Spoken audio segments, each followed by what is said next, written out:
За сайн байцгаана үзэгчдээ үсчилсэн хөгжил хамтын шийдэл нэвтрүүлгийн Говьсөнбөр аймгаас одоо бэлтгэж байгаа дугаар эхэлж байна. За зочтой юун төрөнд танилцуулъя. Говьсөнбөр аймгийн засаг дарга Бат Эрдэнэ, за мөн Монголын үндэсний худалдаа аж үйлдвэрийн танхимын Говьсөнбөр салбарын дарга Цэцгээ. За мөн дараагийн зочин маань бол Говьсөнбөр аймгийн засаг даргын орлогч Наранбаатар оролцож байна. За мөн Амар Үйлс компани захирал Наран Туяа хувийн хвшлийг төлөөлж оролцож байна. Мөн залуучуудын маань төлөөлж барилгын инженер Амар Сайхан, за иргэдийн төлөөлөл болж мөн одоо залуучуудын маань төлөөлөл Хорол нар оролцож байна. За ингээд бүгдэнд нь энэ өдрийн мэндийг хүргэе. За өмнө нь бид бол одоо 21 аймаг даяараа тийм ээ. Яг нэг нэгээрээ манай аймаг яаж хөгжих вэ гэж ярьдаг байсан бол яг энэ бүсчилсэн хөгжлийн бодлого зорилтуудын хүрээнд бол одоо бүсээрээ тийм ээ. Одоо говийн бүсийн 4 аймаг хамтарч бид яаж хөгжих юм бэ? Яг л энэ тухай яриад байгаа. Засгийн газраас хэрэгжүүлж байгаа 14 мега төслөөс говийн бүсд бол 6 төсөл одоо хэрэгжих гэж байна тийм. Энэ 6 төслийн бас томоохон төслүүд нь манай аймагтай холбогдоод байгаа учраас юунд төрөнд хэдүүлээ эхлээд Говьсөнбөр аймаг яг энэ говийн бүсийн хөгжил яаж оролцох юм бэ? Энэ тухай эхлээд тийм засаг дарга маань танилцуулаач. За баярлалаа. Тэгэхээр говийн бүс өөрөө Монгол улсын эдийн засгийн ихэнх хувь бүрдүүлж байгаа юм бүсдэг байгаа. Энэ олж байгаа орлогоо улам одоо их өндөр түвшинд аваачихын тулд бид нэр төгөөр нь гаргаж байгаа уул уурхай бүтээгдэхүүнээ баяжуулах, боловсруулах юм үйлдвэрүүдийг барих шаардлага байгаа гэж засгийн газраас үзэж байгаа. Энэ төслүүдийг явуулахын тулд бол усны асуудал хамгийн хүнд байгаа гэж. Тэгэхээр бидний энэ 4 аймгийн бүсийн зөвлөлүүд хоорондоо ярьж байгаад хамгийн түрүүнд ярих асуудал бол энэ усны асуудал. Энэ төргөнд ярья. Орхон өнгө төсөл. Хэрлэн тооног төсөл байгаа. Тэгэхээр энийг бусад одоо аймагуд иргэд ерөнхийдөө ойлгохгүй байгаа бас тал байгаа. Энэ нь бол мэдээж манай энэ гол мөр нь бол дандаа гадагшаа урсгалтай байгаа.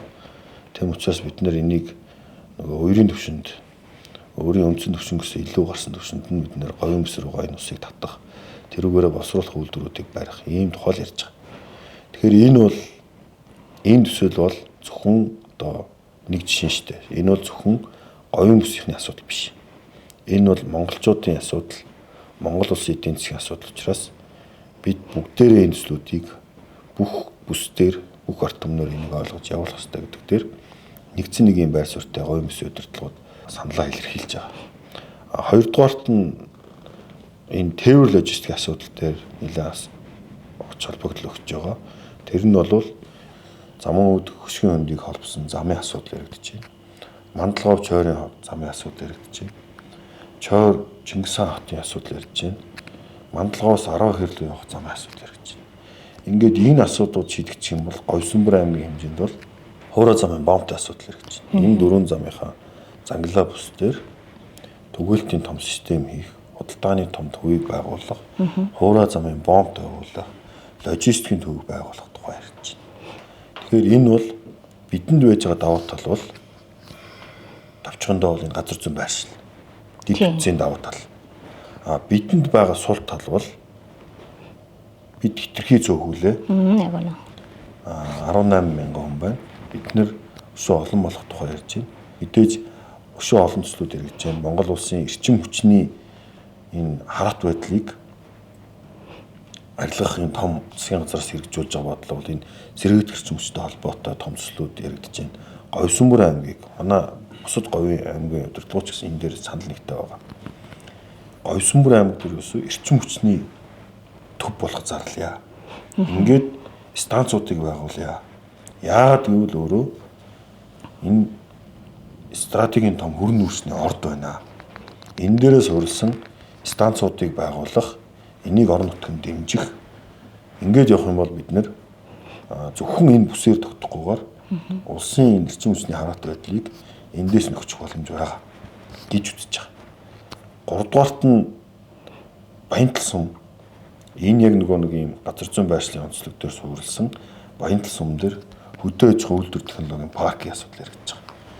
Энэ нь мөн л одоо яг зөвхөн энэ говийн бүсийг энэ малын гаралтай бүтээгдэхүүнийг боловсруулах зогсохгүй хил залгаа бусад бүсүүдийнхаа бусад аймагуудын хил залгаа энэ аймагуудынхаа малын гаралтай бүтээгдэхүүнийг боловсруулах энэ үйлдвэрийн тухай чинь энэний хүчин чадлын тухай бол бас маш их гоё. Жилд 5 сая малыг ойлгох, боловсруулах, гадагшаа экспортлох, малын гаралтай бүх бүтээгдэхүүнийг боловсруулах. Тэр нь зөвхөн тэр үйлдвэртөө биш, энэ хоршоодыг бүхэлдэн дэмжсэн том төсөл явагдаж байна. Энийг Монгол Улсын засгийн газар дэмжсэн, орон нутгаас газар олголтын асуудлыг дэмжсэн. Төлөвлөгөөний хувьд бол 26 онд энэ дэм байгуулалтын ажлууд эхлэхээр явж байгаа. Одоо бүгд хэзээ боловсруулагдаад явж байгаа. Мөн одоо энэ хил залгаа аймагуудын зумдуудаас ирж байгаа уул уурхайн гаралтай бүтээгдэхүүнийг бид нэр чадвар боловсруулдаг үйлдвэрийг эндээ хийгээд гадагшаа экспортлох. Одоо бол зүгээр бид нэр эндээс бас логистикийн үйл ажиллагааг бол яг хийгээд явж байгаа юм байна. Тэгэхээр энийг илүү сайжруулах, орчин үеийн стандартад нийцүүлэх, стандарт мөрдөх хотуулах тухай ингэ ярьж байгаа. Тэгээ бидэнд байж байгаа давуу тал бол энэ.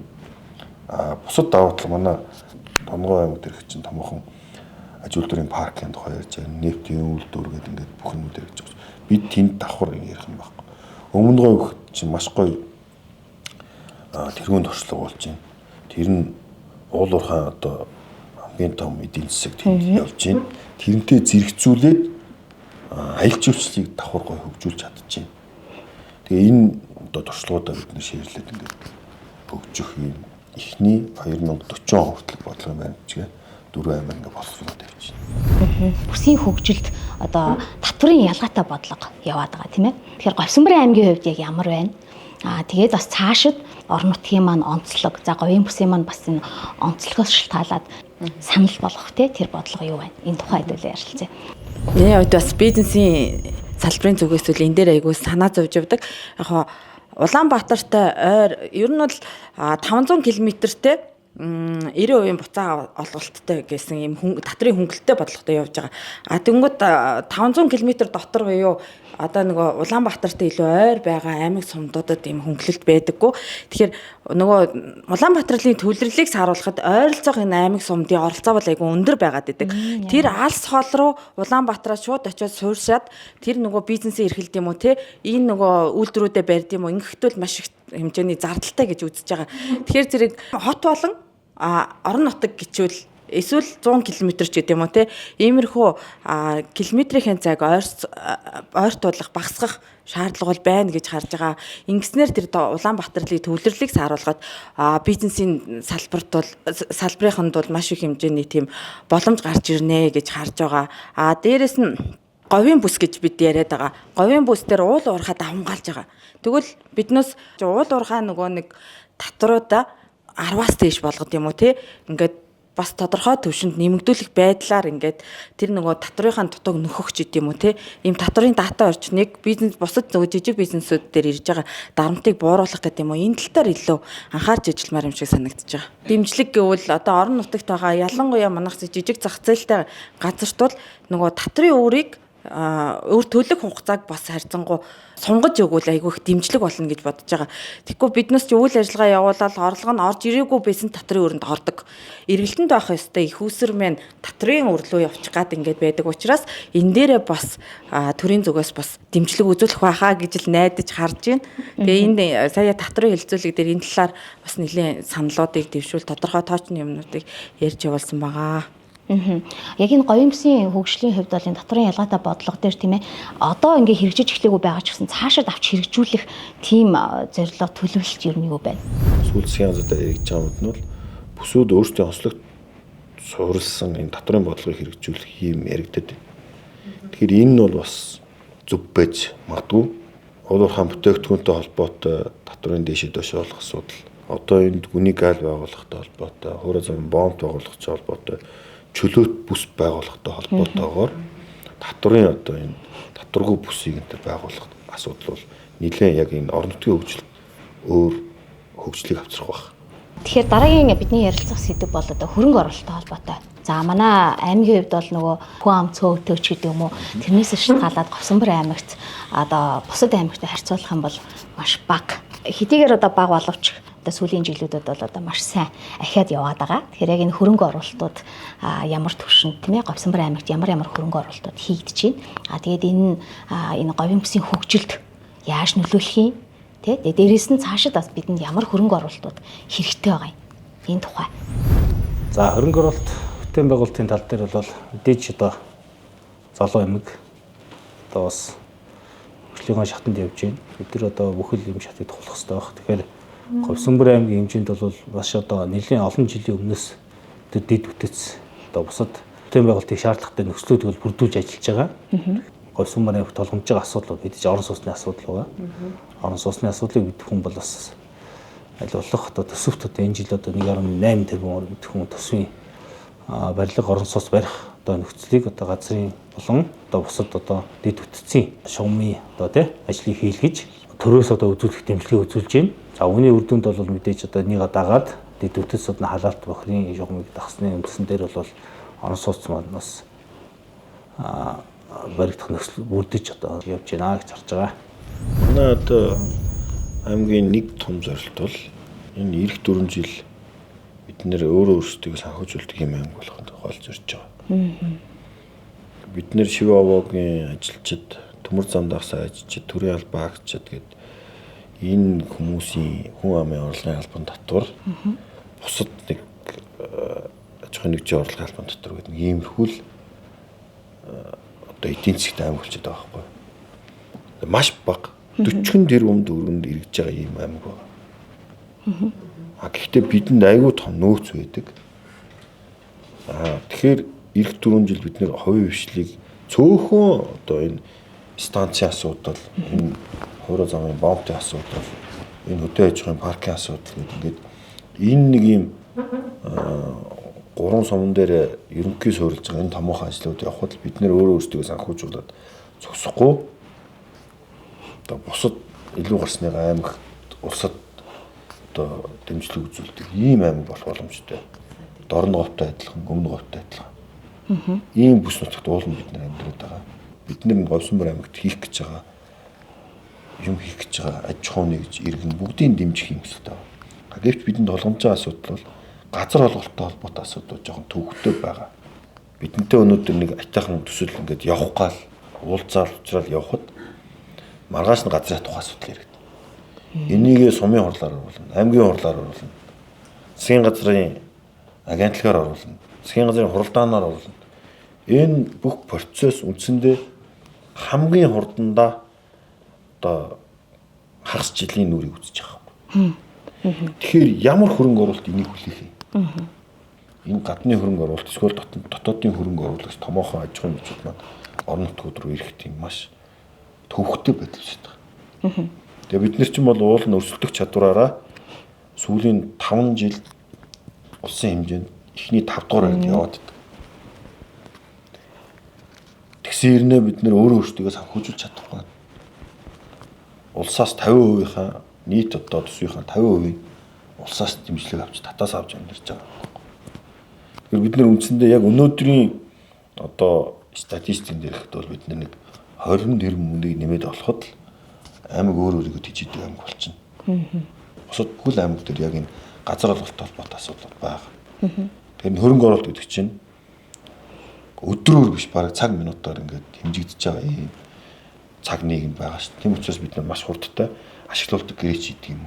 Ингээд үр ашиггүй байвал магадгүй газар авцаад авчдаг ч гэдэг юм. Тэр гэрээ нь өөрөө нэг тийм ашиглуулах гэрээ нь одоо маш доктортой ийм тодорхой байгаад хурдтайгаар энэ маневруудыг хийдэг байх юм бол арай л ордог гэж байна. Яг зүгээр бүтээн байгуулалттай холбоотой бол зөндөө юмнууд бол явагдаж байна. Улсын төсвийн хөрөнгө оруулалттай чуулган барилга, сургуулиудын өргөтгөл, цэцэрлэгүүдийн өргөтгөл, автозамын ажлын одоо бидэнд боломж байгаа асуудал, улсын чанартай босоод инглэх автозамын засварын асуудал, энэ хүний аймнаас эрүүл мэндийн төрөнгөөр охирж байгаа зөндөө юм байна.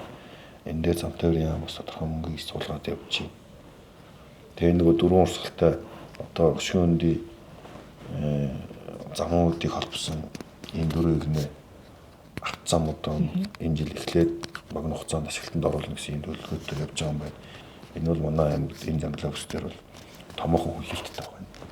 Манай дээр нэг гацчаад байгаа асуудал бол 10 аймагт хэрэгжиж байгаа энэ дулааны станцын асуудал байгаа. Тэгээд энэ төсөлч одоо сүүлийн бараг 10 жил яригдж байгаа нэг юм хөдөлсөн хөдлөөд одоо Солонгос талдаа дампуурсан ч гэнэ одоо мэдхгүй бидний ингээд маш их хүлээлт. Энд чинь өөрөө цаана маш их хор уршигтай. Одоо биднэрт байж байгаа дэд үтцийн нөөцөө бид нар чинь тултал нь одоо өгчөөд шүү дээ. Өргөтгөл хийж чадахгүй энэ станцаа хүлээгээд. 20 мегаватт станц барина гэдэг хүлээлттэй дундгой ямар ч сан манай бүс дээр дундгой аймаг Госүмбэр аймаг 2 энэ 10 аймгийн дулааны станц Солонгос X магны хөрөнгө оруулалттай станц дээр бид нар маш их хөгжлөө гацаач байна. Цэвэрлэх байгууллагын хэмжээгээр Польш хөрөнгө оруулалт явуулсан. Энэ жил ашгүй нэг юм хөрөнгө оруулалтын тусаад энэ жил дуусах тухай ярьж байна. Тэгэхээр энэ дэд үтцэл бид нэр одоо ингээд өнгөрсөн одоо бидний өмнөх удирдлагууд бол харин энэ дэд үтцийг сайжруулах тал дээр олон жил одоо ингээд уггүй хөөцсөн бол нэлээд сайжруулж чадсан. Өшөөч ахад бидний сайжруулах хэрэгцээ шаардлагууд байна. За тэгэхээр дараагийн бидний ярилцах асуудал бол бүс орон нутагт ажиллаж амьдарч байгаа энэ залуусын оролцоо. Сая өнгөрсөн сонгуулиар бол одоо залуусын оролцоог бол өстой үнэхээр тийм ээ оролцох боломжийг нь бол маш сайн нээж өглөө штэ. Маш олон залуучууд иргэдийн төлөөлөлт за улсын их хуралд гэдэг ч юм уу те ингээд гарч ирсэн. Манай аймаг орнотыг удирдах байгаа хүмүүс ч гэсэн ер нь нэлээд бас залуучсан. Ийм үр дүнгууд бас гарсан. Тэгэхээр манай аймгийн хувьд яг энэ залуусын оролцоо тийм хөгжих боломжийг ямар шатнд явж гин гэж одоо бодож байна. Манай залуусын төлөөлөл. За сайн байна уу? Та бүхэндээ өнөөдрийн мэндийг хүргэе. Би бол одоо энэ Госүмбэр аймагт 2014 оноос хойш ажиллаж амьдраад яг одоо аймгийн орон нутгийнхаа хөгжил цэцгэлд залуу хүний хувьд хувь нэмэр оруулчаа гэсэн чин сэтгэлээр ерөнхийдөө суршаад одоо сайхан гэр бүлтэй болоод эндээ ингээ байж байна. Ерөнхийдөө залуу хүмүүс нөгөө өөрсдийн чин хүсэл зорилгоороо нөгөө нэгдэж тэгжил ерөнхийдөө хоорондоо халиваа зүйлдэл санаачлаг гарган ажиллаж байгаа болохоос ер нь тодорхойгоор нэг дэмжих тиймэрхүү бодлого ерөнхийдөө тусгагдсан зүйл баг харагдахгүй байгаа.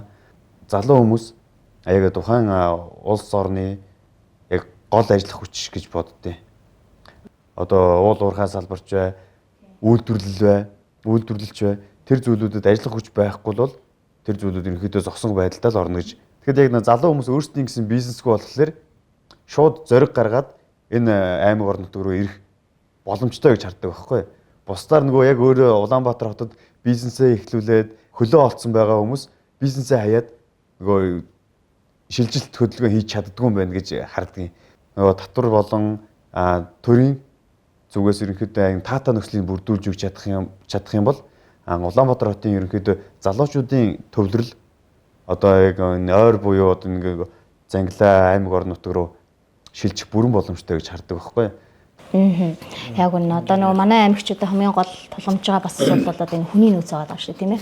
Ингээд төвшөндөө уулна ингээд төвлөрлийг сааруулна гэж яриад байгаа. Гэсээр яг өнөөдөр бодтой яг статистикийн тоо аваад үзэхээр 3-4 аймаг л ерөөсөө хүний өсөлттэй байж байгаа. Улаанбаатар, Дархан Эрдэнэт, Говьсүнбэр баг ч гэсэн өсөлттэй. Бус нь дандаа бууралттай байж байгаа хүний хүн амын хувьд бол. Тэг ингээд үзэхээр бид нэр сая таатай орчны тухай ярьж штэ. Залуучууд одоо энэ бизнесийн таатай орчин, амьдрах орчны таатай орчин, эрүүл мэнд боловсролын асуудал. Хүмүүс ийм таатай орчныг бүрдүүлсэн нөхцөлд ирд юм байна. Зөвхөн Говьсүнбэрийн проблем биш юм. Хүний нөөцийн асуудал. Төрийн албанд байж байгаа, одоо хувийн хвшилд байж байгаа зөндөө бизнесүүд ажиллах хүч хөлтлөө гэж ярьж байгаа. Тэгэхээр энийг бид нэр яаж нэмэгдүүлэх юм бэ гэхээр нэгдүгээр эхний ээлжинд одоо бид нэр байгаа залуучуудаа алдахгүй тухай бодож байна. Тэгэхээр бид нэр эхний ээлжинд бол одоо бидний санхүүгийн мэргэжлийн хүмүүс гэж чинь бүх салбарт нь дутагдсан байна. Тэгэхээр тодорхой хэмжээнд ихтэй сургуулиудтай хамтраад энэ ажлын байран дээрээ боловсрох мэдлэг чадвараа дээшлүүлэх энэ боломжийг тодорхой хэмжээнд хангах гад ихтэй сургуулиудтай гэрээлээд эндээ ажиллаад амьдраад давхар энд нэг групп үүсгээд анги үүсгээд нэгтлэн бодохын чиглэлээр эдийн засгийн чиглэлээр давхар бид нэр сургуулийн өмнөх боловсролын багш нарыг бэлтгэх чиглэлд ихтэй сургуулиуд дээр гэрээлээд энд нь боловсрох хөтөлбөрүүд хэрэгжүүлээд явж байна. Дээрээс нь манай говийн бүсийн зүйл яригдж байгаа нь бол танаа дээр одоо жишээ нь зөвхөн Говьсүнбэр аймаг дээр уул уурхайн жишээ политехник коллеж байна. Тэгвэл энэ Дорногов аймаг, Өмнөговь аймаг, Дундгов аймаг энэ уул уурхайн чиглэлийн олсон хүчнийг бүхэлд нь энд бэлтгэдэг болох тухайч ярих ярьж байгаа. Манай Говьсүмбэр аймагт ингэхэд бүсийн онцлогын төв ингээд сайхан шин нэмлэг байгуулагдсан. Тэгсэн хэрнээ бид нар олсон хүчний тухай ярьж байгаа. Яг энэ салбар бүр дээр байж байгаа хүмүүсээ боловсруулах, дээрээс нь дахиад хүн татах тухай ойлголт бол бүх аймгийн толгойн өвчин болсон байна. Тэгэхээр энэ дээр бол бид нар бас нэгдсэн нэг юм яг өөр өөрсдийнхөө чадамжан суурилсан олсон хүчнийг бэлтгэх тухай хэлж. Яг энэ бүсчилсэн хөгжлийн маань бас хамгийн гол зорилго тий. Яг л энэ аймаг орон нутгуудад тэр залуучууд тэр бизнес эрхлэгчид хүмүүсийг татхад тэр суур хөрсийг нь л их сайн бэлдэж өгөх гээд яваад байж байгаа шүү дээ. Одоо яг бид манай аймгийн удирдлагуудын хувьд бол манай багийн ярьж байгаа юм бол за ямар ч сан Говьсүмбэр аймагт хүн яваад ирэхэд хүний яг анхдагч хэрэгцээ орон байр, боловсрол, эрүүл мэнд энэ гурыг маш сайжруулъя. Хүрэлцэн хангамжийн одоо эрэлтээс баг давсан бид нар ийм илүүтийг одоо бид бэлтгэх хэрэгтэй байна гэдэг. Орон сууцсан дээр одоо манай орлогч даргаыг ахлаад ажиллаж байгаа. Орон сууцныг нэмэгдүүлэхийн төслүүдийг зөндөө зарласан. Одоо энэ тэндүүр бас нэг орон сууц барина гэсэн юм газар шорны ажлууд эхэлсэн гэх юм. Хүмүүс яг энэ бол анхдагч хэрэгцээ. Одоо боловсрол мэдээж чухал, эрүүл мэнд чухал.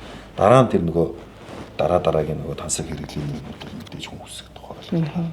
За тэгэхээр манай бас залуучуудын төлөөлөл болоод бас манай хорл маань тийм ээ иргэдийг төлөөлөд ингэ ирсэн байна.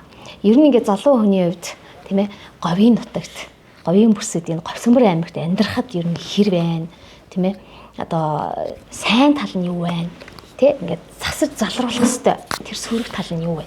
Би болохоор Говьсүмбэр аймгийг зорж ирээд 23 онд зорж ирж яг нүүж ирээд энд яг ингээд ажлын байрныхаа яг анхны гараагаа эхэлж ирсэн.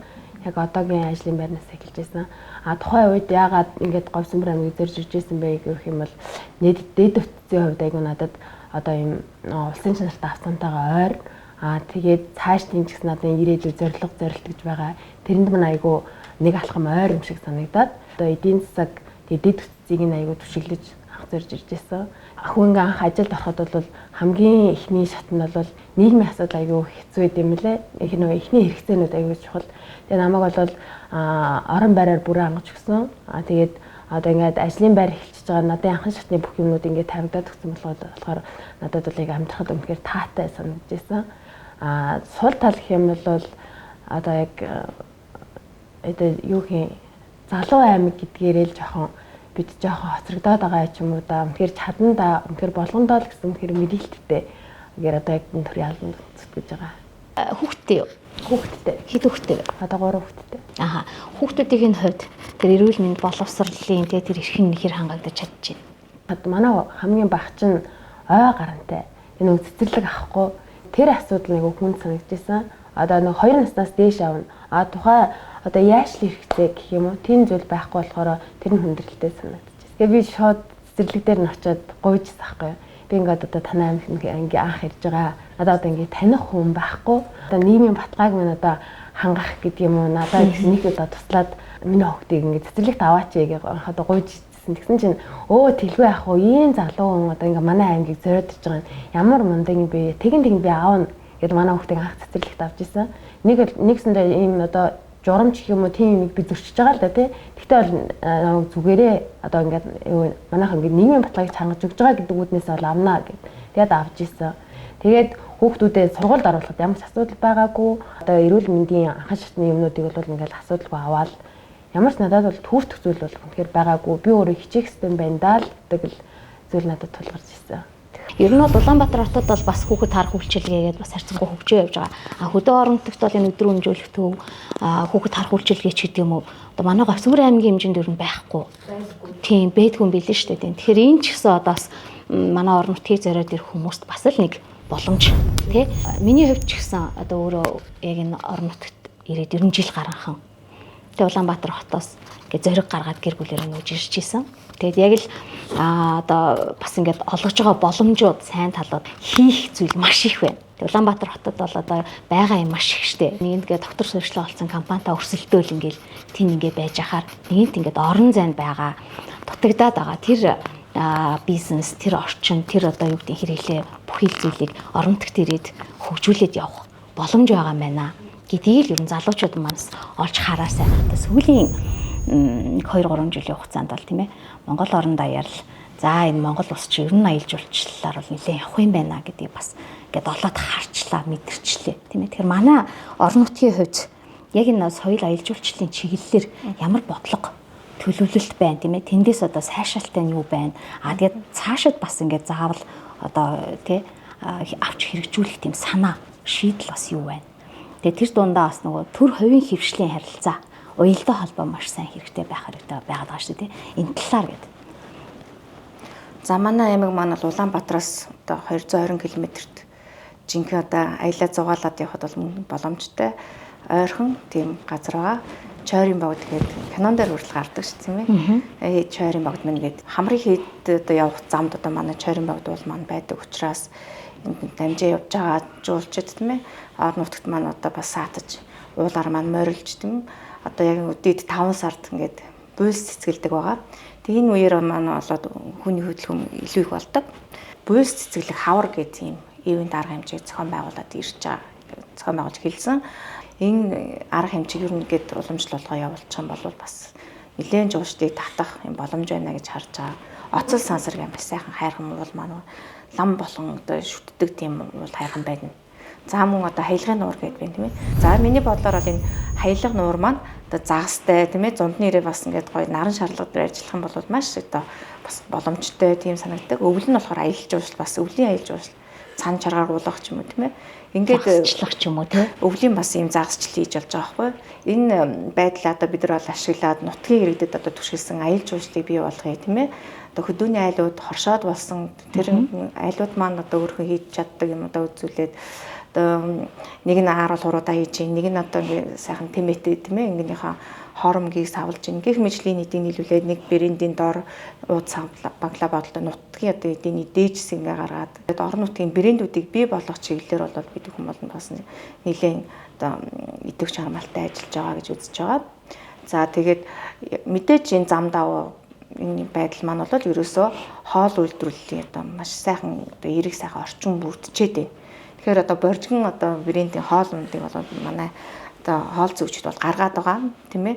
Маш гоё одоо ингээд шар тостой тийм цөөнж гэдэг юм уу тийм ээ. Боржгон бууз зэрэг ингээд манай бизнес эрхч мандаа санаачлаад их олон янзын одоо гоё бүтээгдэхүүнүүдийг бий болгож байна. Мэдээж ингээд явж байгаа хүмүүс бидрээс хүсдэг. Танаа брэнд бүтээгдэхүүний чинь дэлгүүр хаана вэ? Танаа орон нутгийн брэндээс судалдаж авъя тий. Тэгэхээр бид хүмүүс бол тэрэнд бас бэлтгэгдэх хэрэгтэй. Тэрэн зориулсан одоо бараа бүтээгдэхүүнийг бий болгох, сав баглаа боолын хадгалтын сайжруулах гэдэг нэлээд одоо ажлууд бол бид нар бол хийх шаардлагатай болоод байна. Тэгээ Улаанбаатарт яг бид нар ойрхон болохоор бүх бараа бүтээгдэхүүний хотоос зөөгөөд бид нар ингээд худалдаа 8 эрхлээд байдаг болохоор үйлдвэрлэл бас жоохон хөгжиж өгөхгүй байгаа талтай. Гэхдээ энийг бол ингээд бас бодлогоор дэмжиж хөгжүүлэх боломжтой. Бусад одоо энэ говийн аймагуудад нийлэх юм бол бид нар бол нийлээд дундаас ал маш сайхан бүтээгдэхүүнүүдийг бий болгох боломж байгаа гэж харж байгаа. Тийм одоо жинхэнэ дээр кластераар ажиллах чинь говийн бүсээрээ бид нар ингээ хэрэгжүүлж болох юм байна. Манайх кластерын нэг хэсэг баймаар юм тийм ээ. Улаанбаатарт манайх ойрхон байна. Түүхэд материалаа татах ч юм уу тийм ээ. Урдаасаа бас ингээ ойрхон байна. Энэ бүхний эцэст бол бид нар ерөнхийдөө л одоо говийн бүсийн одоо брэнд бүтээгдэхүүнийг хөгжүүлж одоо тэрийг гадаад экспортлох байдлаар бид нар орлого ашигийг олмоор байна. За говийн бүсэд илүүтэй уул уурхай байгаа эрэгтэйчүүд маань одоо ажлын байраар бол сайхан хангалттай ажиллаж байна. Эмэгтэйчүүд маань одоо хийх ажил хэрэгтэй байгаа учраас энэ эмэгтэйчүүдэд зориулсан янз бүрийн төсөөл хөтөлбөр эмэгтэйчүүдэд зориулсан одоо гарааны бизнесийн ч гэдэг юм уу тийм ээ. Энэ чиглэлээр нь одоо жоохон дэмжиж өгөх юм бол орон нутгад бол бид нар хөдөлмөрлөж ажиллаж амьдрахад бол таатай байна гэж үзэж байна. Энэ нөгөө бүсчилсэн хөгжлийн хүрээнд бол одоо бас яг энэ 4 аймаг маань нийлж бас энэ сайхан аялал жуулчлалын маршрут гаргах гэдэг шиг тийм бас төсөл хөтөлбөрүүд явж байгаа юм билээ шүү дээ тий. Аялал жуулчлалын хувьд бол бид нар бол мэдээж одоо хөвсгөлтөө өрсөлдөө сууж явах нь утгагүй байхгүй тий. Гэхдээ яг бидний энэ говийг сонирхож байгаа улсууд байдаг юм байна л да. Тэгэхээр тэрэн зориулсан аялал жуулчлалын тухай л ярьж байгаа. Мэдээж 4 аймаг энэ аялал жуулчлалынхаа маршрутыг нэгдсэн байдлаар гаргая гэж байгаа. Тэгээд харин нэстэ жинхэнэ байгалийн ховор тогтоц байгалийн үзэсгэлэнтэй бол тэр цагаан сурга, өмнөгөө ёлын ам, дорногоо хамрын хийд говьсомбор чойрын богд ч гэдэг юм уу. Ийм байдлаар мэдээж аялал жуулчлалынхаа маршрутыг нэг тогтоо. Гадаадын аялал жуулчлалын тухай ингээд ярихаар ерөөсө бидний нэг хэсэгтээ бол хүн төрөлхтөн бол өндөр барилга гоё тий. Устаас онцгой дэлхийн 7 гайхамшигч гэдэг юм уу. Тэгээд тэрийг даган дуурах. Тийм ижилсэх тийм юмны тухай ярьсан бол одоо ондоошлын тухай ярьж байна тий. Харин бид нэр тэр улс үндэснэд хүмүүс хүн төрөлхтөн илүү сони юмыг сонирхдаг болсон байна. Тийм учраас бидний өөрсдийн нөгөө нэг ахуй амьдрал, түүх, соёл бол тэр чигээрээ үнд баялаг юм байна. Уул уурхаагаас илүү магадгүй үнэтэй баялаг байна юм. Тийм учраас энэ дээрээ суурилсан, энийгээ илүү дөвлөж харуулсан бидний нөгөө нэг яг уламжилт Монгол гэр тэр адуу малаа адгуулах байдал, тэгээд хоол хүнсээ бэлтгэж байгаа байдал, ахуй амьдрал бол бүхэлдээ дэлхийд бол сонин түүх. Дэлхийн ийм ондоошлыг хүсэж байна. Энийг ийм юм үзхийг хүсэж байна. Тэрийг үзүүлэхийн тулд хүнд одоо яг ирээд үзэхэд хамгийн анхдагч хэрэгцээ 0 халуун усанд орох газар, тэгээ нэг амрах тухтай бай. Энэ асуудлууд тэгээд хоолны асуудал. Бидний хоол бол одоо муу биш байгаа шүү дээ. Илүү эко, илүү одоо натурал юмнууд байгаад байгаа учраас хоол болж байгаа гэж бодож.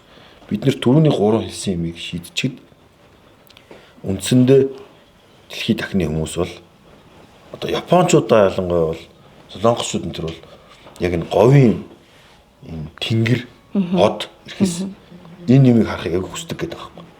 Тийм жишээнүүд зөндөө байна. Тэгэхээр бид нэр тийм сурсан ийм ондоошлын тухай яриад тэрийг мөнгө болгодог тухай л манай дөрөв аймаг л яриад байгаа. Яг үнэ. За дараагийн бидний одоо ярилцах агуулга бол яг энэ бүс орон нутгийн гамшигын бэлэн байдлын талаар байгаа. За ер нь бол одоо дэлхийд даяар цаг уурын өөрчлөлт тийм ээ маш их явагдаж байна. Монгол улсад ч гэсэн сүүлийн зууд яаж одоо бидэнд ямар олон тийм ийм эрсдэлт нөхцлүүдийг бий болгосон бэлээ. Эндээсээ ч харсан бид яг нэг гамшиг гэдэг энэ зүйлд бэлэн байх хэрэгтэй юм байна гэдгийг бол хаагүй л одоо нэлээд ойлгож мэдэрсэн байгаа тийм ээ. Тэгэхээр яг энэ гамшигын бэлэн байдлыг хангах стандартын талаар манай Говьсонбор аймаг тий за мөн одоо энэ говийн бүс ямар бодлого чиглэлтэй байна. Сүүлийн 5-6 жилийн хугацаанд ерөөдөө Говьсонбор аймгийн хэмжээнд бол бас гамшигын бэлэн байдлын хийж өрн бэлэн байдлыг хэлждэг бол 2 удаагийн сургалт болсон ба. Эндээс бол яг Говьсонбор аймгийн хувьд тодорхой хэмжээний бас дадлаг сургалтыг авсан, дээд туршлагатай болсон. За өнгөрсөн өвлийн одоо бас цас цуудын байдал, байгалийн давагдшгүй хүчин зүйлүүдийг даван туулахад бол төрийн болон иргэдийн оролцоо маш одоо үүрэг хамааралтай байна. Тэгтээ төрөөс бид нар одоо бүх боломжоор ажилласан. Дээрээс нь иргэд одоо сайн дурынхан одоо төрийн бус байгууллага гэх мэт одоо төрийн одоо хувийн хвшлийн одоо тэнэг тоохныг тоног төхөөрөмж гэх мэт ч одоо үдийг одоо дайштай ажилласан. Шуурхай штаб одоо онцгой комиссийн гишүүд одоо түүний байгууллагууд бол нэлээд бас дадлаг сургалтыг сайн хийсэн үрдэнд бол хөрөлөг бас арай бага хэмжээтэйгээр туулж гарсан гэж ойлгож байна. Мэдээж одоо байгалийн гамшиг давагдчихгүй хүчин зүйлийг бол бид нар бол тааж мэдэхгүй учраас бэлэн байх хэрэгтэй. За гамшигын тухай хуулийнхаа дагуу одоо аж ахуйн нэгжүүд бол бас тухайн төсвийнхаа 1%-аас багадаа 1% бол төсөөлөх хэрэгтэй гамшигын бэлэн байдлын зардалд. Тэгэхээр энэ бол бас жилийн жилд бас өсөөд ингээд явж байгаа. За дээрээс нь мэдээж орон нутгийн төсөв хөрөнгө оруулалтын ажлуудтай бид хүн гамшигтай холбоотой онцгой байдал бол эрүүл мэндийн газар одоо энэ байдлын тоног төхөөрөмж одоо хувцас хэрэглэлийг бол одоос аймгийн хэмжээнд тендер зарлаад тэн дээр нь хангах тал дээр бол ажиллаж байгаа. Дээрээс нь нэмээд хэлэхэд бол мэдээж манай мэрэгжлийн байгууллагууд гамшигоос тохиолдсон нөхцөлд машин техник одоо хувцас хэрэглэл одоо тэр гамшигоос явах ажилчдыг гэдэг хүртэл одоо үргэлжлүүлж бэлэн байлгаж идэг. Тэгэхээр манай Говьсонбор аймгийн хувьд бол ямар нэгэн гамшигоос тохиолдсон тохиолдолд тухайн сард тухайн өдөр одоо хариуцж байгаа аж ахуйн нэгж бол бэлэн байдлын юмд одоо гарахад бэлэн байж байгаа гэж ойлгож байна. Нодлон хаялган орон дээр явж исэн чинь нэг тэг аав охин хоёр хоёулаа тэнд ингээд живхэд нэг юм жижигхэн хүүхдийн ингээд нэг юм хилцэн юм дээр ингээд хоёулаа ингээд охиндоо хүрч чадаагүй аав нь хамгийн гол нь. наан өөрөө ингээд нэг юм бас нэг юм жижигхэн нэг юм хийлдэг. Нэг юм дээр ингээд төвшсөн охин бүр холдоод идэг. Тэгээ нэг тийм хэцүү байдлыг харж байсан байхгүй. Тэгээд яг тэр үед онцгой байдлын газараас ирээд дуртай заваараа очиод аваад яг хаа амтсан л да. Гэхдээ яг тэр үед ингээд маш их бодогдчихсэн зүйл нисэх онгоц байсан. За одоо ингээд за манай хаялга нуур бол бас ч гэж тий одоо энэ бусад энэ тэр нуур гол устай бол харьцуулахад бас л гайгүй дээ. Гэтэл ингэж их одоо ийм маш юм хэцүү ээж мэж ингээд эмээ хүүхд тэн чинь ингээд орлоо олвол бөө юм болж байгаа байхгүй. Тэгэл яг тэр үед нисэх онгоц гэдэг зүйл их хэрэгтэй юм байна да гэж бодогдчихсэн. Энэ талаар юу мэдээлэл вэ нөө? Нисэх онгоцны тухай бол мэдээж яригдж байгаа. Одоо Өмнөдгөө аймагт ингэж олон улсын нисэх онгоцны буудал баригдаж байна. Тэгээд Дорногов аймаг, Говьсөнбөр аймаг хоёр дээр Цэргийн ангийн аэродром. Энийг баталгаа хамгаалахын зорилттой энийг иргэний нисхийн зорилттойгоор болгож өөрчлөх санаачлагыг биднээс гаргаа явж байгаа. Энийг хэрвээ иргэний нисхийн зорилттой харьяанд нь авчиж юм бол орон нутгийн нислэгүүдийн тухай мэдээж энэ нислэг юутай холбоотой бол улсын хүчний тухай ярина. Тэгэхээр энэ бас нэлээд улсын хэмжээнд энэ яригдаад улсын хүчнээ бэлтгэх тухай асуудал яригдана. Тэгээ энэ зөвшөөрлүүдийн асуудал бол яг энэ хэмжээнд бол яригдж байгаа юм зөндөө. Зөвхөн энэ дотоодын нислэгээс гадна саяны тэр хөдөө аж ахуйн үйлдвэр технологийн парк ч өөрөө яагаад энэ байгуулагдав гэхээр тэр нисхийн аэродромыг ашиглах. Одоо энэ чинь өөрөө 45 метрийн өргөнтэй 3 км урттай юм хоёр нисэх зурус байж байна.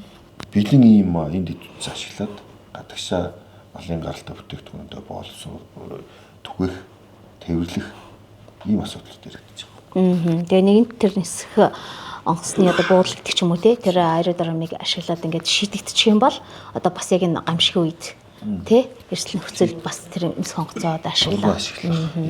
Дээрээс нь стандартын тухай би нэг л жишээ хэлье.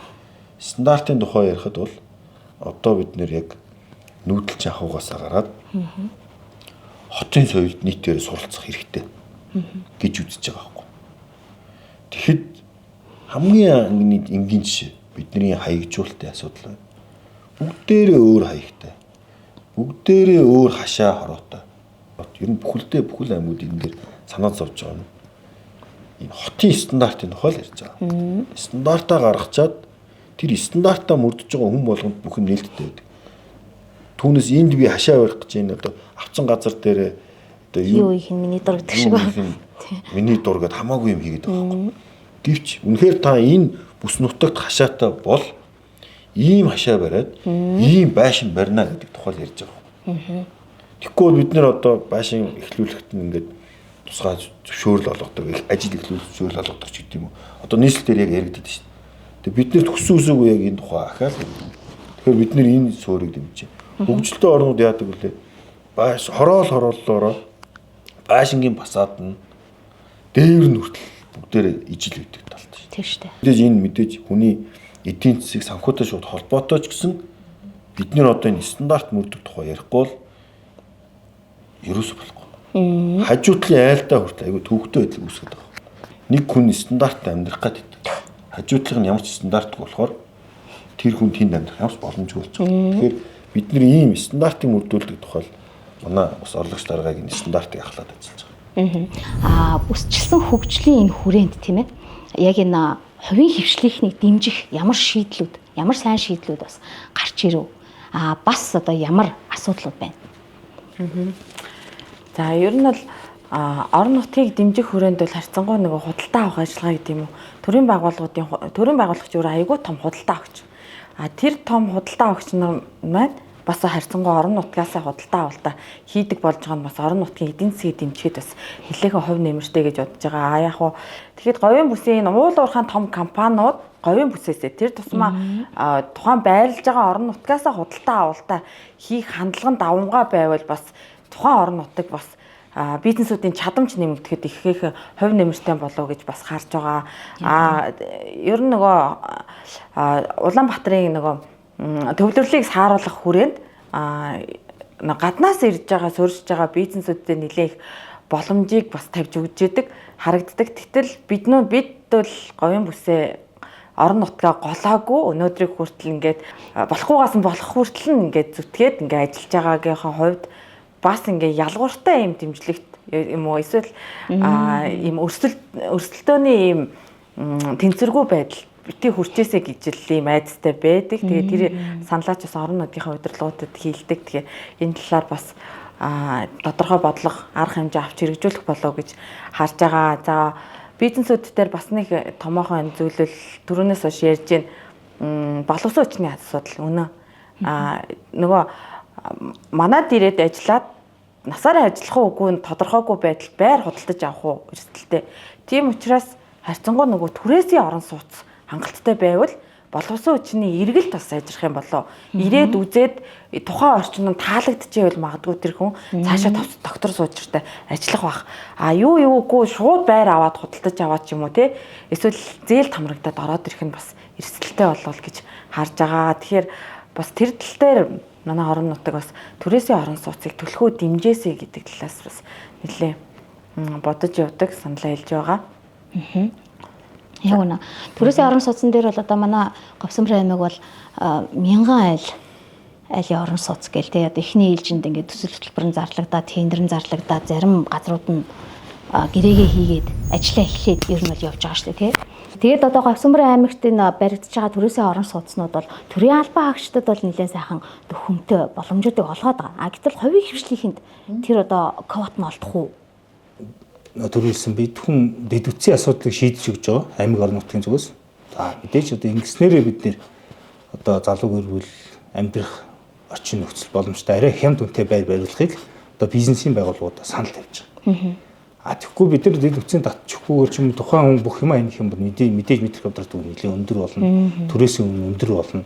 Тэгэхээр бид нар төрөөс оролцож байгаа нь бол бид нар одоо дулаан одоо халаалт цэвэр усны шуумын одоо дэд үтсийн асуудлыг бид нар шийдээд хүн тэнд байшин барих асуудал шийдэж өгч байгаа. За дээрээс нь бол мэдээж төрийн байгууллагууд болон хувийн хвшлүүд аж ахуйн нэгжүүдээс хүсэлтийг бас аймгийн засаг даргад өгдөг байгаа.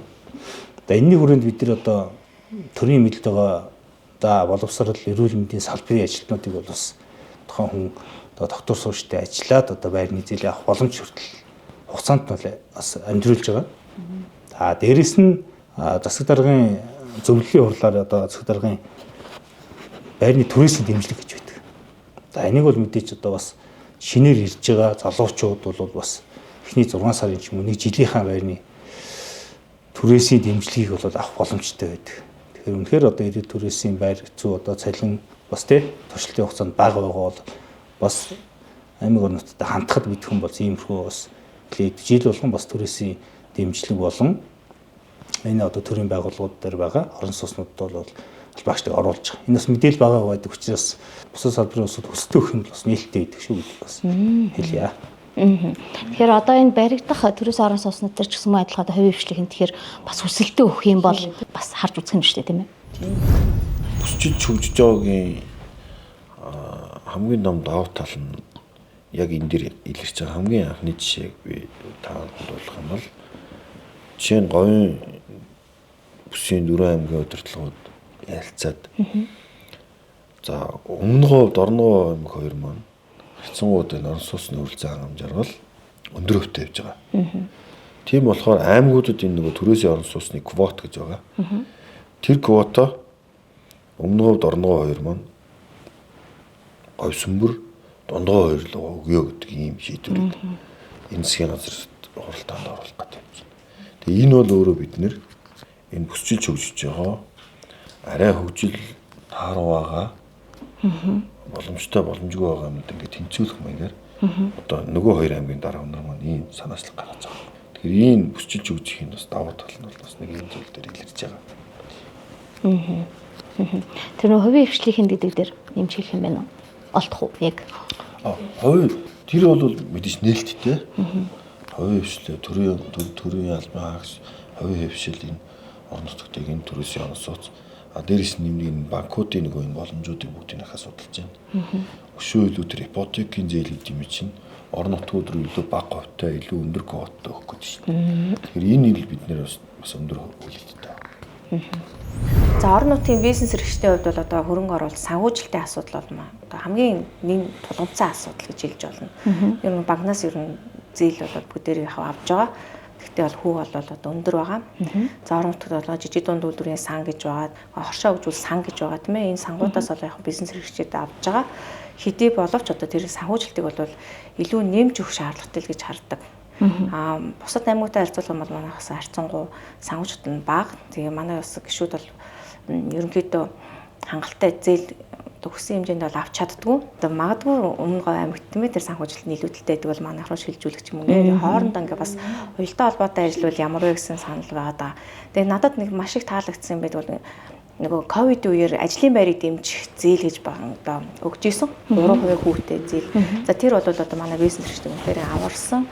Энэ бага хүүтэй зээл гэдэг бол энэ бизнес эрхчид бол ерөөсөө олддоггүй тийм одоо ховор тийм учраас одоо энэ санхүүжилтүүдийг нэмэгдүүлэх тусам орон нутгийн бизнес эрхчид одоо хүчирхэг болон чадварч нь хөгжлийн банк гэдгийг яриад байдаг шүү дээ. Тэгэхээр тэр банкнаас одоо манай орон нутгийн бизнес эрхчид бол ерөөсөө зээл авч бас үзээгүй байдаг. Тэгэхээр энэ чиглэлээр бол нэлээд бас хамтарч ажиллах шаардлагатай л гэж харагдаж байгаа.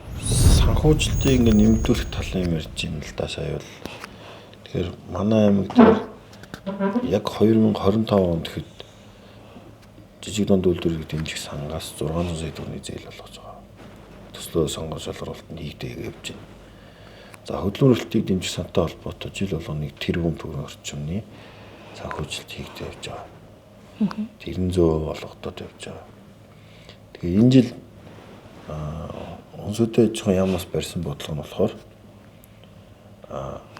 аймагуд өөрсдөө энэ хувийн хвшлийн бизнесийг дэмжих чиглэлээр жижиг дунд үйлдвэрлэлийг дэмжих сан дээрээ төсвөөсөө ямар хэмжээний мөнгө тавина тэрийг нэг дахиад нэмэгдүүлж өгнө гэдгийг шийдвэрийг одоо нөхөр сайдын зүгээс гаргасан байсан. Тэгээ бид бол өөрсдийнхөө нөгөө эдийн засгийн төсвийнхаа нөхцөл байдалд хамааруулаад хоосон байгаагүй 300 сая төгрөг тавьсан. Тэрийгээ 600 болгож зарлаад ахаад нэмэлт санхүүжилт гуйгаад явж байгаа. Харин бусад аймагуд маань бол нийтдээ 5 аймаг би тавьсан гэж сонссон. Жижиг дунд үйлдвэрлэлт дэмжих сан дээр мөнгө тавиад тэгэд өмнө говь аймаг бол 5 тэрбум төгрөг жидүүгийнхаа сан дээр тавьсан баг.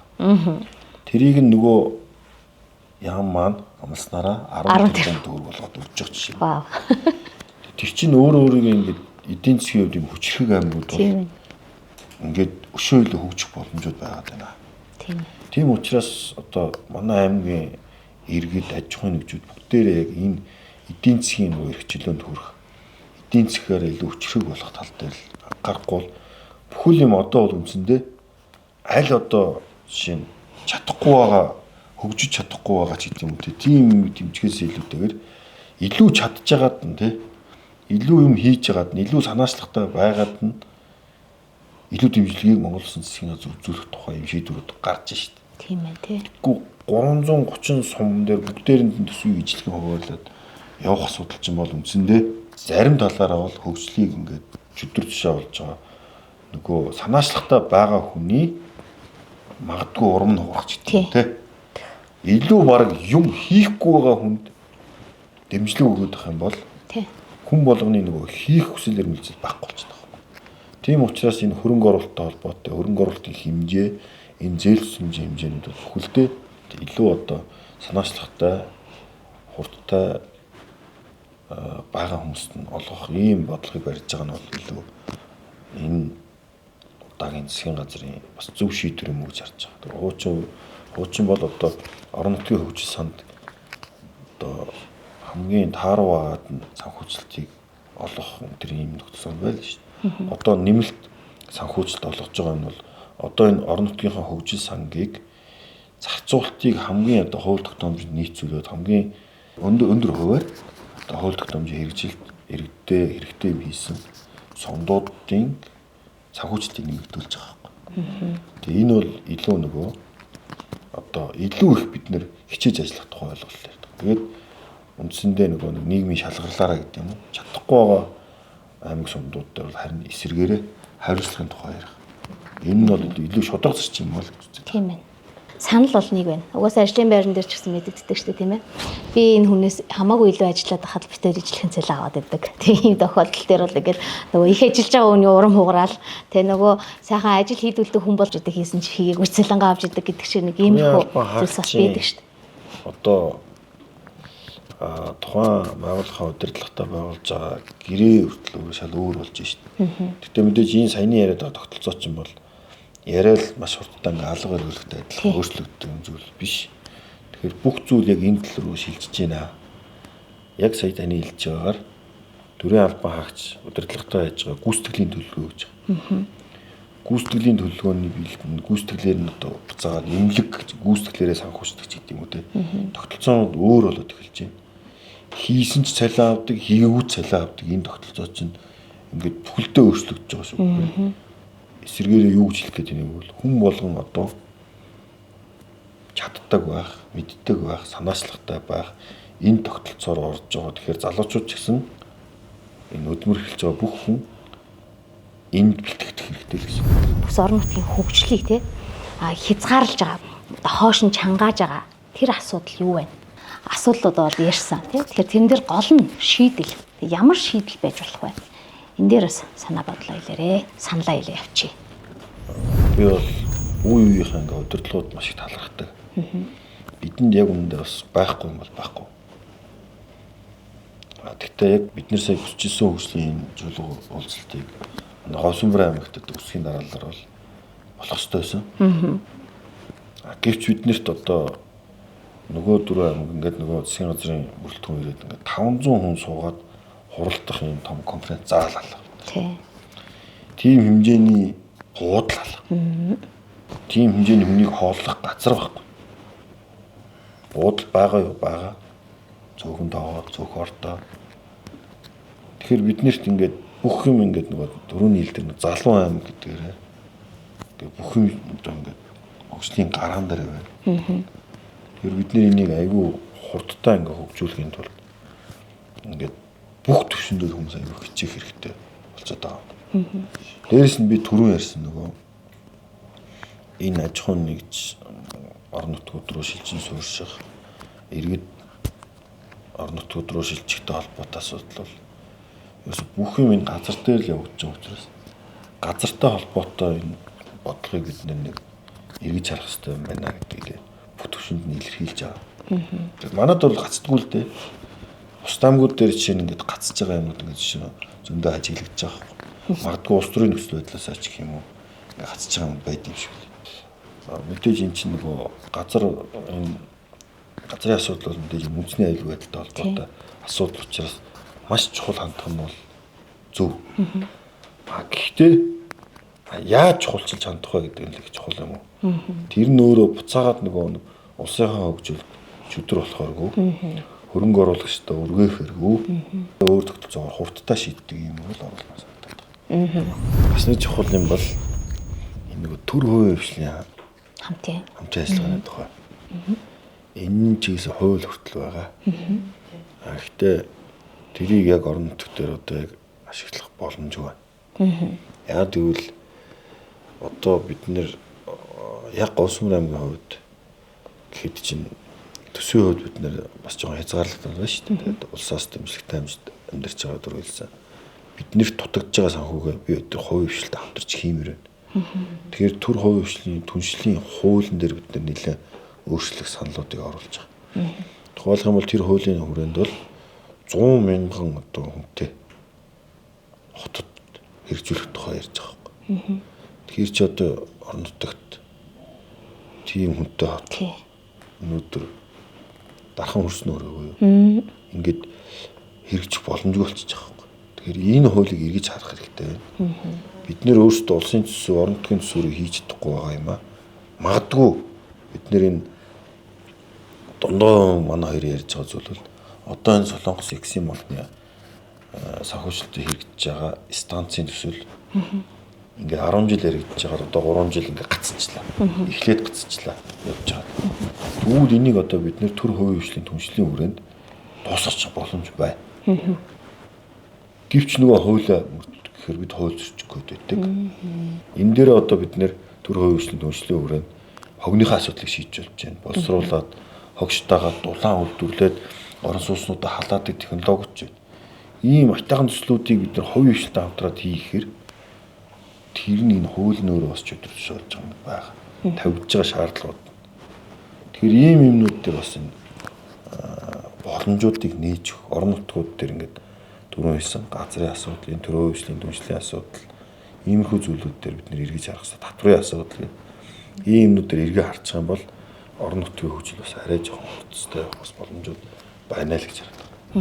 За одоо говь нутагт амьдардаг хүний хувьд бол дэх үедний говийн нэмэгдэл гэж яриад идэгсэн шүү дээ. Яг тэрэн шиг л одоо манай говь бүсэд бол үнэхээр хөрөн санхүүжилтийн асуудлыг бол бас уяатан шийдэж өгөх шаардлагатай байна л гэж харж байгаа. Орон нутгийн бизнес эрхлэгч бол одоо баг эхнийх нь бол 30-аад жил ингээ бизнес эрхэлсэн хүмүүс байгаа байхгүй.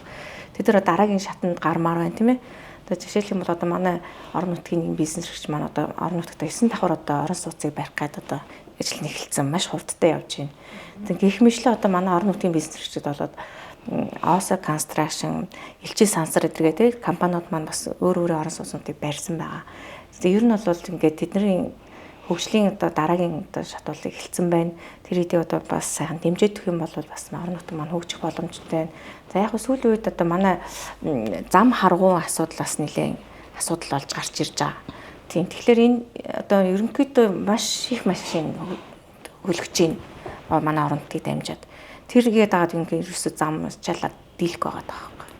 За одоо энэ бүсчсэн хөгжлийн хүрээнд бол энэ дөрвөн дурсгалтай зам байгуулнаа гэдэг бол надад бол маш их таалагдж байгаа. Тий. Манай одоо иргэд ч гэсэн энийг бол мөсөн хүлээж байгаа гэж бодож байна. Энийг ингээд зам дагаа хөгжлөөр ингээд урд нь бид нар яг замтай байсан хөгжил бас ирж байсан. Одоо хэрвээ тийм одоо өргөн замтай юм бол бас орон нутгийн хөгжил нэлээд бас ахицтай байх болов. Усмөр аймгийн хувьд одоо бас дэж 18,000 гаруй хүнтэй. Энийг бидний ойрын хугацаанд одоо бас төвлөрлийг нэлээ одоо Усмөр аймагт татна гэсэн зорилготой байгаа. Орон нутгийн хэмжээнд бид дэд үтсийн хажууд хийж байгаа.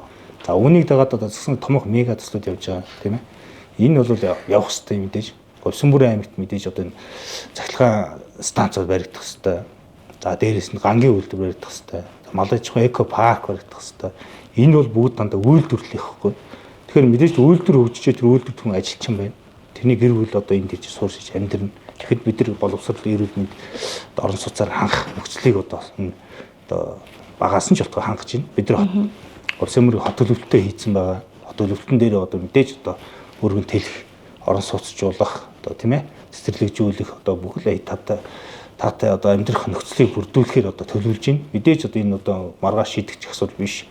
Одоо нэлийн олон жилийн хугацаанд бол одоо хотын төлөвлөлт гэдэг явдаг. Үйлдвэрлэлийг хөгжүүлж ээж одоо цаашдаа хөгжүүлэхгүй бол бид нар бүх юм өөрчлөлгөө явах юм бол бас одоо нэг зөвхөн дамжиж өнгөрж байгаа бас өдөлчлээд нь шүү дээ. Тэгэхээр үйлдвэрлэлд бид нар эндээс хоёрдогч бүтээгдэхүүнээ гаргадаг. Тэрнийхээ үр шиг хүртдэг. Тийм арт хүн бас болох хэрэгтэй маа гэж боддог. Орон нутагт тэр хүн амын тоог нэмэгдүүлье гэд ингээ ярьж байгаа. Ингээд суурж ирчмэн хүмүүс юуг харж гэнэ үү? Ирээдүгөө бодож байгаа. Бидний ирээдүй боловсралтай авах хэрэгтэй. Тэгэхээр зэрэг тэр нэг боловсрал дээр нь бас нэлээ ийм нэг хувийн хөвшлийн өрсөлдөөн бас байх шаардлагатай болов уу гэж хардаг. Олон улсад өрсөлдөхүй хэмжээний тэр топл моплийнхын шалгалтыг давах хэмжээний тийм сургалтын төвүүдийн хэрэгцээ шаардлага байна гэж харж байгаа. Ингэж ээж тэр хүмүүс бас орон нутг руу зүтгэх болоо. Тийм учраас яг ийм хэрэгцээтэй зах зээл рүү маань тэр тусгай дэмжлэгтэйгээр тэр Улаанбаатараас хүмүүс бизнесүүд маань бас зорж ирээсэ гэж хүсдэгтэй. Усмөр аймгийн хөгжлийн одоо нөгөө тушаа болоод байгаа зүйл нь гэж харах юм яг Наранбаатар орлогч дарга Нарантай ягчтай адилхан хүн ам. Одоо бид нар яг Монгол улсын хоёр дахь залуучуудын хот буюу одоо нэгтгэн дархан хотыг залуучуудын хот гэж ярьдаг.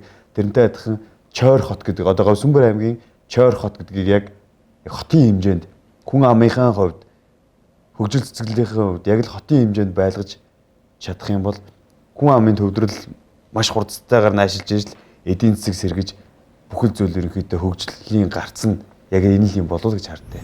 Миний хувьд бол за төрөөс гэхээсээ илүү хувь хүний оролцоо гэж юм байна шүү дээ. Хувийн бид гэдэг одоо бүгдээрээ бүсийн хөгжил гэж ярьж байгаа юм чинь бүсийн хөгжил хинээс эхэлтэй зөвхөн танаас надаас эхэлтэй байхгүй. Тийм учраас нэг алхам ч гэсэн алхахын тулд өөрөөсөө эхлээсээ тий бид бүгдээрээ хамтдаа гэдэг шиг бид бүгдээрээ хамтдаа хичээж энэ бүх хөгжил төвшлийн ард гараа шүү л гэж хэлмээр.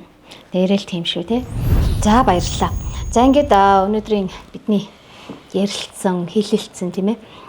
Бүсчлэн хөгжил хамтын шийдэл нэвтрүүлэг маань гэдэг энэ хүрээд өндөрлөж байна. Тэгээд нөгөө л бидний хүсэж байгаа шиг нөгөө хүний нөөц хүн ам маань манай аймаг бүсэд төвлөрч тий тэр чинээгээр одоо маш олон сайхан хөгжил цэцгэлтүүд ирээсэ гэж өрөөгөөд өнөөдрийн нэвтрүүлгээ өндөрлүүлье.